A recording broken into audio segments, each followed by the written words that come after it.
Саламатсыздар ма, құрметті менің оқырмандарым.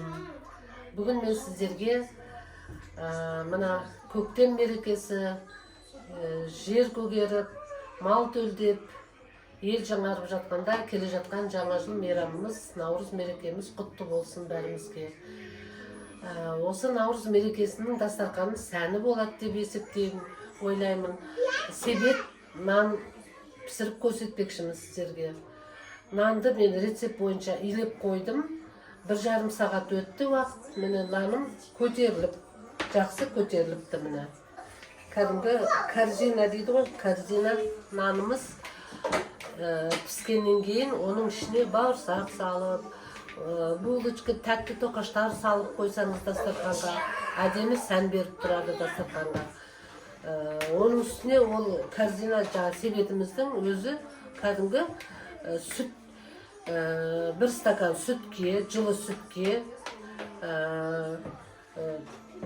жарты шай қасық тұз салдым, 3 ас қасық қант салдым, дрожжи салдым, жарты шай қасық, 3 ас қасық сұйық май құйып, соныменен 3 стакан ұнға илеп қойдым. Енді оның міне көтеріліп, әбден жақсы болып тұр екен. Енді осыны қазір бұл корзинаның нан қамырын 3-ке бөлемін. 3-ке бөлгенде основной жаңа корзинамыздың өзіне үлкенірек қылып аламын. Одан кейін барып корзинаның ұстайтын ручкасы дейді ғой, ручкасына соның кейін барып корзинаның бетіне, жиегіне өрнектеп салатын ободок. Соған жететіндей міне нанды қамырды алып қалдым. Ал енді корзинамыздың основаниясын жасаймын қазір.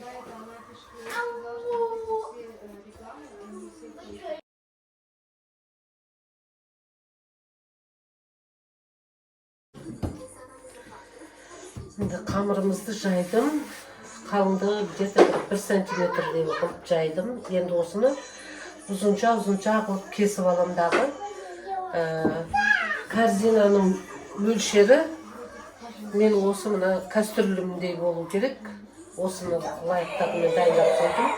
Осы кастрюлеме лайықтап, осыны қазір полосканы кесіп, мына кастрюльдің сыртына қазір май жағу керек, соның кейін оның сыртынан алюминиевый фольга кигізу керек, орап.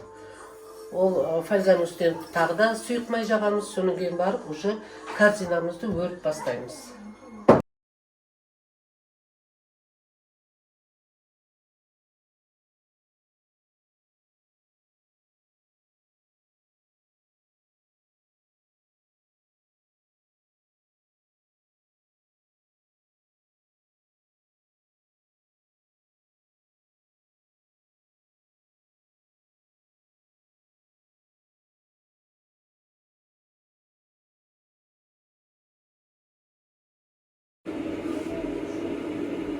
Корзинамызды өріп қойдық, енді жұмыртқаның сарысымен жағып, қызып тұрған духовкаға 180 градуста пісіріп аламыз. Әркім духовкасының пісуіне қарай өзі байқап қарап отырасыздар, қадағалап. Мен 15-20 минутта піседі деп ойлаймын.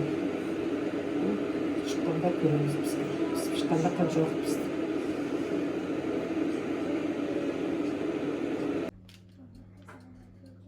Корзинамызды енді ыстық пісіп тұрған пешке 180 градусқа қоямын.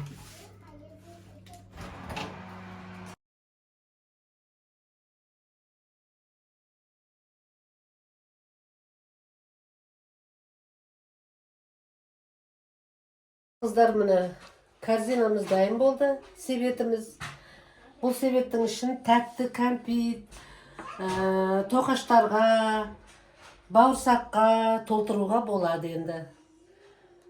Мерекелік дастарханның сәні себетіміз дайын болды. Өте керемет әдемі шықты деп ойлаймын. Бірінші рет жасап тұрмын, соның өзінде өзіме сондай ұнап тұр. Ас болсын, сіздер де жасап көріңіздер. өздеріңіздің жақсы рецептеріңізбен бөлісіңіздер. Мерекелеріңіз, Наурыз мерекеміз құтты болсын. Еліміз аман, жұртымыз тыныш болып, дастарханымыз мол болып, тоқшылық заман болсын.